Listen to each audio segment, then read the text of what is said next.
It's been quite some time since I've done a vlog, and I kind of want to get back into the swing of things. We had our baby. We had a beautiful, healthy baby boy.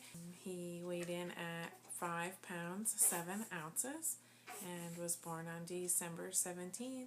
It's now the new year. I can't believe it's 2018 already. Named him Oliver John. And here he is. Talk a little bit about my pregnancy with Oliver and just kind of share a few things with you guys.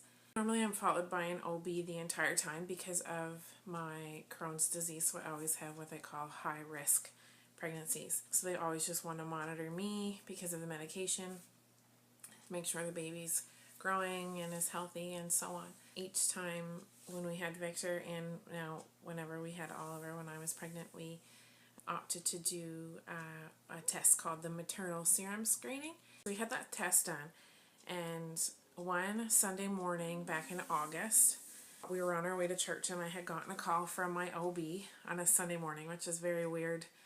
So of course I answered because why is he calling me on a Sunday morning? But he was probably just there doing like paperwork or something. Anyway, so I answered the phone and he had told me that our maternal serum screen test came back with high risk. So normally what they do whenever you are high risk is they send you to the IWK in Nova Scotia to do an ultrasound. With Oliver, our results came back 1 in 5 chance of him being born with Down syndrome. On August 16th, we headed over there to have our ultrasound, and everything went perfect. And our chances were decreased to 1 in 25. But the thing is with the ultrasound is that you can only, the odds can only change by a factor of 5 times. That result is still considered a high risk. Further testing is done. They gave us 2 options. One was to do an amniocentesis, which will actually confirm and diagnose a disability.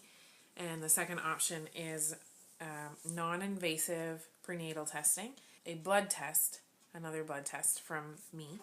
That test is 99% accurate, but it is not diagnostic. So we opted to do the blood test to avoid any potential harm to Oliver. That blood work is actually sent down to the United States, to California. They extract some of the baby's DNA from my blood, and they can test that for different disabilities. So they can test for trisomy 13, trisomy 18, and trisomy 21, which is Down syndrome. So we submitted all that, and you wait 10 days for the results. And we went to visit my sister and then came home. So on August 25th, 9 days later, it was just a normal Friday. I got up, I was heading to my regular OB appointment just for a checkup. And as I pulled into the doctor's parking lot, my phone had rang, and it was the IWK. And I answered it thinking everything was going to be good. It'll just be a quick phone call because they didn't find any markers in the ultrasound. It was Claire from the IWK, and she started out telling me that she had our results back from California, and the results came back negative for trisomy 13 and trisomy 18. And then she told me that the trisomy 21 came back high risk or positive. And I sat there thinking, excuse me, come again? She had to tell me it twice. She said trisomy 21, your screen for Down syndrome came back high risk. And I said, what does that mean? And she said basically that there's a very, very high chance that your baby will be born with Down syndrome. She proceeded to tell me that these tests are greater than 99% accurate. And they've been doing this NIPT test at the IWK for 4 years, and every positive result has been accurate. So every mom that had a positive result has a baby with Down syndrome. So I talked to her for a few minutes and then I hung up and went into the doctor's office, and I was kind of just, I was just overwhelmed.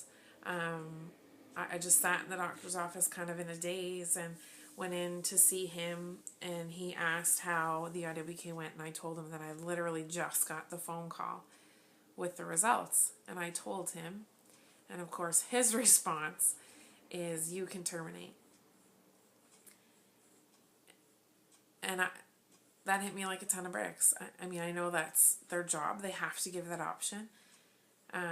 But I just looked at him and was like, no, I haven't even talked to my husband about this yet. Like, I literally just got this information. I'm still processing. That's not an option anyway. But thanks. Anyway, I left his office that day, and I called my husband and I called my sister and maybe my mom. And I took it as it was. Over the next week, it was probably one of the hardest weeks that I've ever had to go through. I was hurt. I was upset. I didn't really know what to do with this information. So literally, I just laid on my bed and cried for a week. It was really hard because everywhere you went, everyone was asking how you were feeling. How was the baby? Are you excited? Do you know the gender? And inside, I was really hurting, but I didn't let that out. I dealt with it on my own. Well, one night we actually met with our pastor and told them, and just for someone to talk to. It was just kind of nice to get it out there. 9 days later, I think, so the second Sunday after we found out, we spent some time in prayer together, my husband and I, at church. And some of the other members had prayed with us.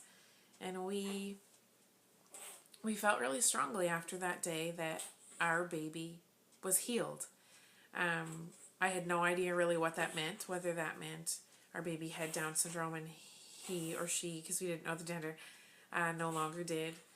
I didn't know if that meant there was something else that might have been wrong that God took away. I really didn't know. But from that point on, the amount of peace that I had in my life, in my mind, regarding this baby was immeasurable. It was huge. I had no idea what was going to happen, but at that point it didn't matter. I just had peace. 2 months later, on November 3rd, we headed back to the IWK for another ultrasound just to make sure the baby was growing properly, and again to check for markers, because once the organs are bigger, it's easier to tell if there's something wrong with the heart, or it's easier to tell the distance between the eyes, and so on. So we went to that appointment. Everything came back fine. No markers, no heart abnormality that they could see. The intestines looked good. Everything looked fine. So again, just peace. So that day we met with a genetic counselor at the IWK. She just kind of took a family history and talked about a few things regarding people with Down syndrome. And we had decided that because the NIPT is not diagnostic, we wanted to get a diagnostic test after the baby was born as quickly as possible. So she was able to set up for us to do a cord blood test once the baby's born. So basically, the baby's born, they draw some cord blood, and that they are sent over to the IWK, and they test that for Down syndrome. They required a blood sample from myself to have on file there to make sure that the cord blood was not cross-contaminated with my blood, and then the sample would have been garbage. At this point, we had about 7 weeks left of pregnancy. I had decided at this point to do a scheduled C-section, and we wanted to do that, one, for scheduling wise, 2, because of my Crohn's disease, to try and prevent any postpartum issues, 3, because we found out he was breech. So we scheduled that for December 19th, about 7 or 8 days before his due date. But on December 14th, that morning, we had actually found out that my husband's grandmother had passed away, and I spent all morning just basically in a ball crying because she was literally one of my best friends. I loved that woman to pieces. That evening, Oliver decided he was going to come. And I might make a video actually at a later date telling you all about how that was, because it was pretty interesting. 7:07 p.m. he was born, and they immediately took him and were looking him over and stuff. And they actually had to take him down to the nursery before I got a chance to see him. The pediatrician came into the hospital, or to my hospital room, and he said, I haven't had a good look at him yet, but I'll go take a good look at him and I'll come back and I'll let you know what I think. And so he left and came back, and he said, I'm pretty sure he has it. And we thought, okay, we went with it. After I delivered Oliver, the emergency room doctor that delivered him drew the cord blood, and that was sent away to the IWK for testing. And we waited for that to come back. And so we heard back, I think it was January 8th, that test came back conclusive. Oliver is diagnosed with Down syndrome. But I wouldn't have him any other way. He's just perfect.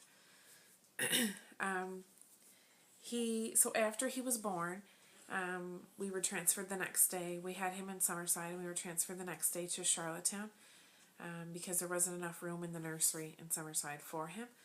He stayed in the NICU for about a week, and then we stayed in the peds unit for another 3 days. He has low muscle tone, as most babies with Down syndrome do, so he doesn't eat a whole lot on his own, but he's learning. He's slowly getting there in his own time, so I tube feed him whatever he doesn't eat.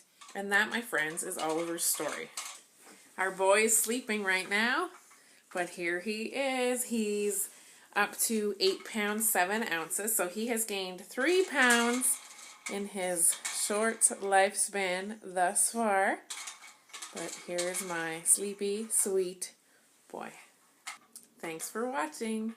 Bye!